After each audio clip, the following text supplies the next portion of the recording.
마이크 테스트, 마이크 테스트. 안녕하세요. 누가와튜브의 누가와입니다. 오랜만에 영상을 올리는데요. 제가 지금 회사를 다녀서 무슨 뭐 외국어 시험, 승진 시험 때문에 뭐 이것저것 뭐 하느라고 좀 시간이 없었습니다. 그래서 뭐 오늘도 뭐 일요일임에도 불구하고 이 비 오는 날 또 시험 보러 갔었는데 참 힘듭니다. 대한민국에서 노동자로 살기는 너무 힘든 것 같습니다. 이 나이에 시험이라니요. 너무 힘들고요. 우리 저기 구독자분들 경제적 자유 성취하시길 기원하면서 저 그 경제적 그 파이프라인을 만드시길 기원합니다. 오늘은 요즘에 그 텔레전에서 뭐 DSR 어쩌고 난리가 나잖아요. 근데 저 같은 경우도 이 경제 유튜브 내용을 좀 올리긴 하는데 다른 경제 유튜버 분들의 어떤 팬이기도 합니다. 그래서 DSR 관련해서는 다른 경제 유튜버 분들 내용을 좀 계속 봐왔기 때문에 이미 좀 알고 있었고요. 특히 이제 그 제가 존경하는 유튜버 도봉 박홍기 선생님의 그 유튜버를 보시면은 이분께서는 DSR 관련해서 지금 그 대출 축소죠. 어떻게 보면은 대출 축소 관련돼서 관련 내용을 거의 2, 3년 전부터 얘기를 하셨어요. 그래서 제가 그 유튜브에 관련 주소를 적어 놓겠습니다. 그래서 한번 보시면 도움이 많이 되실 거고요. 저는 뭐 그분이 말씀하신 내용 그대로 얘기하기보다는 뭐 DSR이 이제 적용이 될 건데 그 상황에 대해서 어떤 저의 생각을 간단하게 그냥 얘기를 해보겠습니다. 지금 DSR은 뭐 뉴스 같은데 찾아보시면 아시겠습니다만은 이 연간 소득이죠, 연봉. 그러니까 회사를 다니거나 아니면 그 외에 추가 소득이 있다 그러면은 이제 그러니까 소득이라고 하면은 우리나라가 이제 증명이 돼야 돼요. 그래서 뭐든지 은행에서 이제 소득을 잡을 때는 뭐 원천징수라든지 어떤 그 세금을 낸 이력을 많이 보거든요. 그러다 보니까 이제 본인의 뭐 연간 소득이니까 어차피 DSR 부채 원리금 상환이니까 이제 대출을 빌릴 때 증명할 수 있는 연간 소득이잖아요. 그러면은 대개 이제 은행에서 요구하는 게 뭐 원천징수라든지 또는 뭐 재직증명서 이런 걸 요구를 합니다. 그러니까 근로소득이겠죠. 대부분 큰 게. 물론 이제 뭐 임대업이나 이런 거 하시는 분들은 그분들도 세금을 내시거든요. 그래서 세금을 낸 이력을 많이 보거든요. 근데 이제 일반적인 저 같은 노동자 샐러리맨 입장에서는 그 연간소득, 그 연봉이 제일 중요합니다. 그래서 여기서 중요한 게 이제 DSR 계산하는 방식 자체가 연봉이 연봉분에 대출 원리금 상환이에요. 그러니까 원금하고 이자 다 합쳐가지고. 그리고 대출 원리금이라는 게 만약에 아파트를 산다. 아파트를 사서 빌린 대출금 말고 마이너스 통장이라든지, 그러니까 신용카드, 뭐 자동차 할부, 뭐 이런 모든 대출을 다 포함하는 겁니다. 그리고 DSR 40%라는 거는 예를 들어서 이제 그 연간 소득이 내가 연봉 1억이에요. 그럼 여기서 1년에 4천만 원을 갚을 수 있을 만한 수준의 금액을 빌려주는 거예요. 그러다 보니까 카드를 좀 내가 한 달에 한 500씩 써. 그리고 뭐 자동차 할부도 좀 많이 남아 있어. 그리고 마이너스 통장도 있어. 그러면 여기 다 포함이 돼 버리는 거예요. 그러다 보니까 기존의 LTV, 그러니까 아파트 담보대출로 했을 때보다는 범위가 넓어지기 때문에 실제로 대출 금액이 엄청 축소가 되는 겁니다. 그리고 그 다른 인터넷 요즘에 나오는 기사들 LTV랑 DSR을 좀 비교하는 기사들이 많은데, 그리고 예를 들어서 뭐 부동산을 살 때 담보대출, 그러니까 담보대출은 LTV가 좀 크고요. DSR로 같이 계산해서 심지어 금액이 작은 쪽만 대출해 줍니다. 그러니까 결국에는 어쩔 수가 없어요. 지금 LTV 같은 경우는 부동산을 샀을 때 부동산만 가지고 대출 한도를 정한다고 한다면 DSR 같은 경우는 기준이 LTV는 예를 들어서 3억이, 그래서 아파트 값이 10억이에요. 그러면 10억이 기준이 되는 겁니다, 분모가. 근데 DSR 같은 경우는 내 연봉, 뭐 소득, 이 기준이 되는 거기 때문에 굉장히 범위 자체가 축소가 되는 거죠. 그러면 결국 지속적으로 대출 금액이 전체적으로 이제 축소가 될 수밖에 없을 것 같습니다. 그리고 뭐 여담을 말씀드리면은 이게 제가 저도 별도로 뭐 책을 사보거나 다른 유튜버 분들 얘기를 들어보면 이 DSR 적용이라는 것 자체가 일단은 국제 규약에 의해서 어쩔 수 없이 정부라든지 금융권에서 적용이 된다고 합니다. 그러다 보니까 이게 뭐 우리나라 정부가 정한 것도 아니고 하기 때문에 지속적으로 대출 금액이 축소가 될 것 같아요. 그러니까 레버리지가 전반적으로 한국 시장에서 줄어든다는 얘기겠죠? 자, 그러면은 당연히 어떻게 될 것인가 생각을 했을 때, 이건 제 생각입니다. 우리가 이제 지금 동학 개미 운동을 했을 때 지금 그 신용 대출을 많이 하셨다고 하셨잖아요. 신용 대출을 많이 한 개미들이 많다고 제가 들었어요.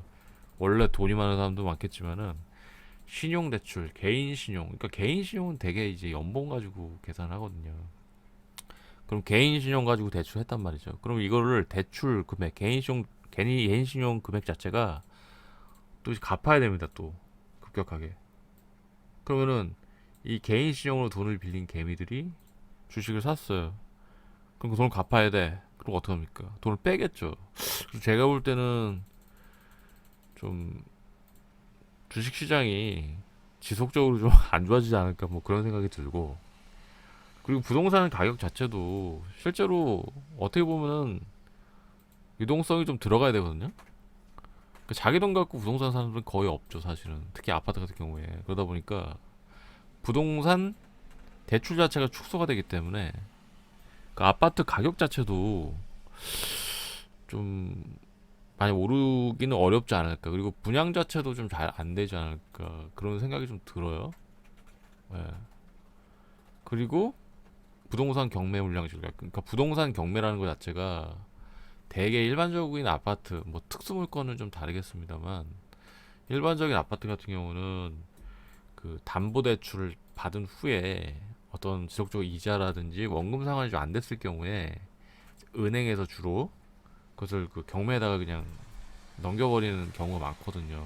그러다 보니까 기본적으로 대출을 받고 이자라든지 원금 상환을 해야 되는데 그런 부분이 잘 안 됐을 경우, 원활하지 않을 경우에는 경매 물량이 증가할 수밖에 없습니다. 그래서 전반적으로 DSR이라는 어떤 그 대출 물량, 전체적으로 우리나라에 돌아다니는 돈 규모가 축소를 했을 때 어느 정도 자산 시장이 좀 안 좋아지지 않을까 생각이 들어요. 그러니까 지금 뭐 요즘에 그 미국 금리가 올라가는 부분에 초점이 맞춰져 있다고 하는데 이거는 미국 금리랑은 또 전혀 다른 얘기이기 때문에 미국 금리가 올리면 당연히 더 심해지겠죠. 그래서 지금 DSR 적용 플러스 미국에서 금리를 올린다라고 한다면 진짜 어렵지 않을까 생각이 듭니다.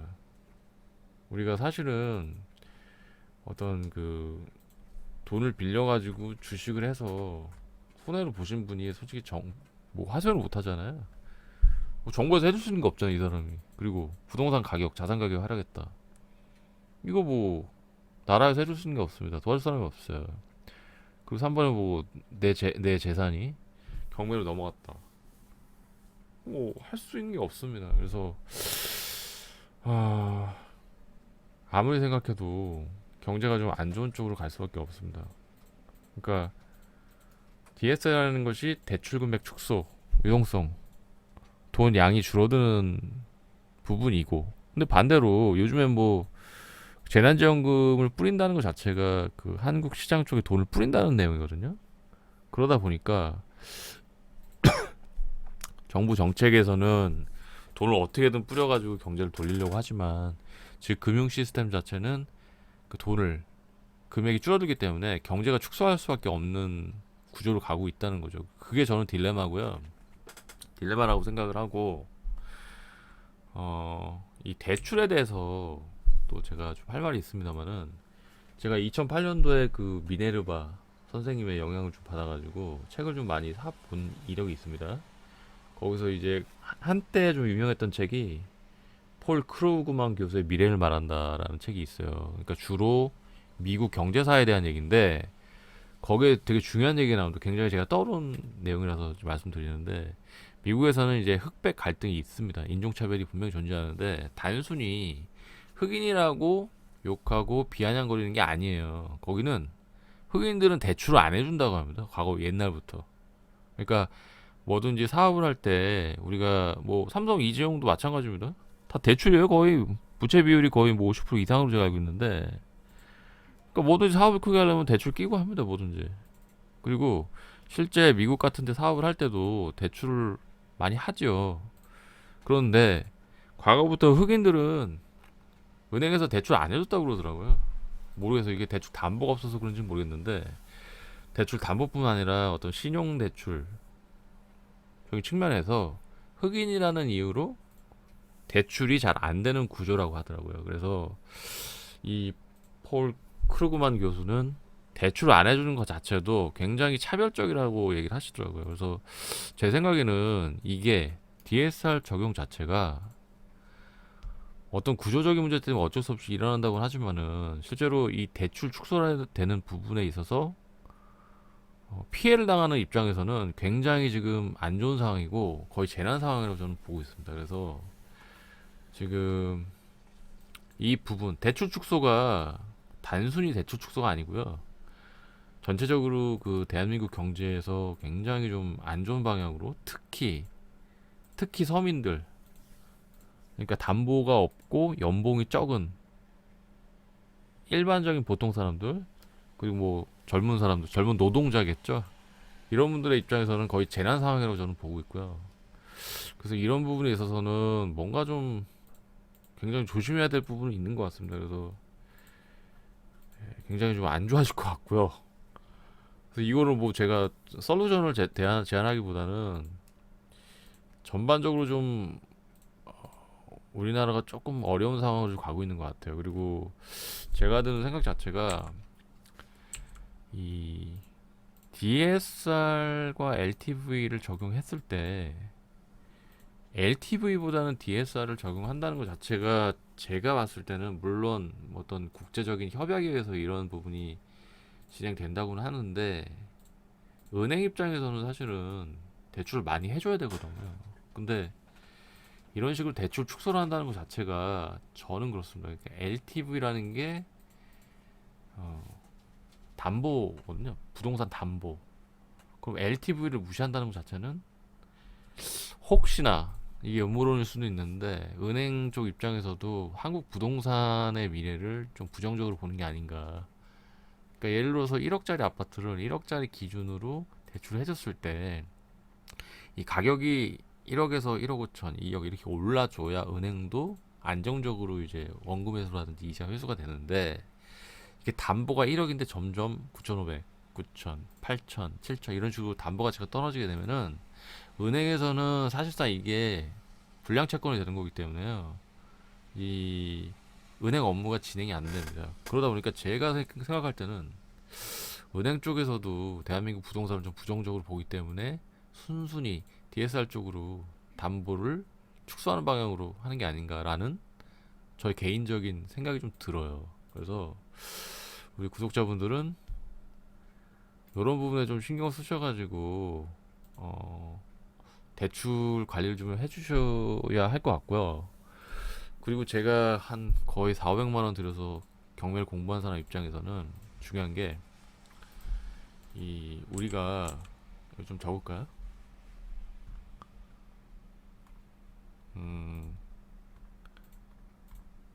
우리가 특히 부동산 경매 같은 경우는 이게 1번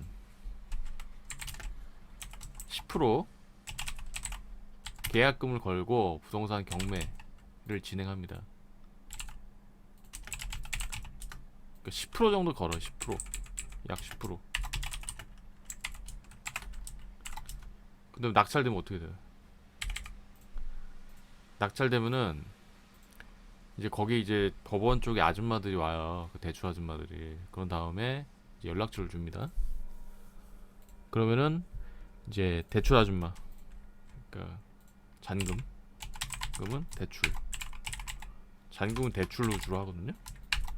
그럼 대출 아줌마들이 와서 그 대출을 연결을 해줘요. 그러니까 그 자금들이 주로 어디 자금이냐면은 그 시골에 있는 은행들 있잖아요. 시골에 있는 은행들에서 이제 시골은 대출이 별로 없으니까 그거 이제 연결을 시켜줘가지고 그런 좀 시골에 있는 뭐 농협이라든지 그런 은행들 쪽 자금을 조금 높겠죠. 아무래도 이자율이 그걸 연결을 시켜주는 거예요. 근데 이제 문제는 뭐냐?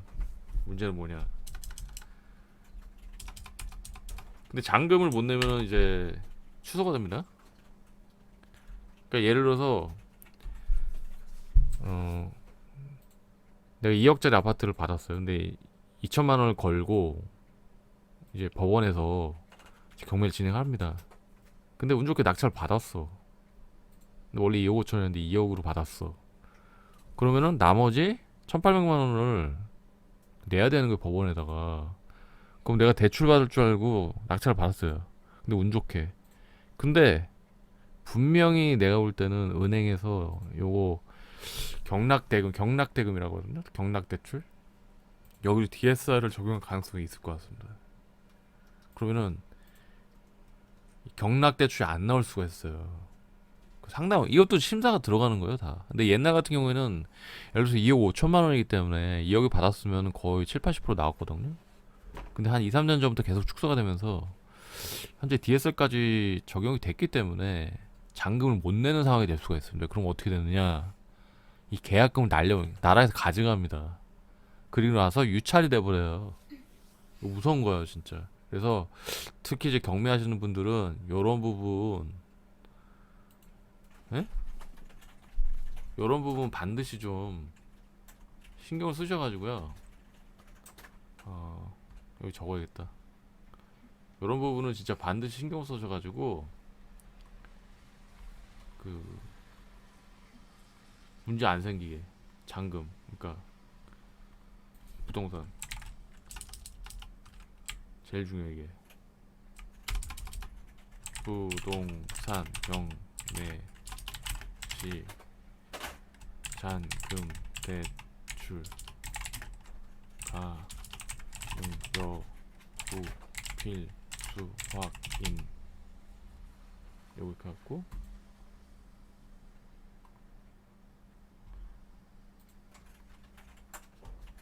그래서 우리가 부동산으로 부를 좀 늘리시고 싶은 분들은 이 DSR 적용 여부를 좀 확실하게 확인하신 다음에 그 경매를 진행하셔야 되고요. 잘 모르겠다 그럼 하지 마세요. 그냥 좀 쉬시고 좀 나중에 하시면 될 것 같습니다. 그래서 지금 뭐 제가 그러니까 저는 이제 지금 상황을 보고 그냥 제 개인 생각을 말씀드린 거고요.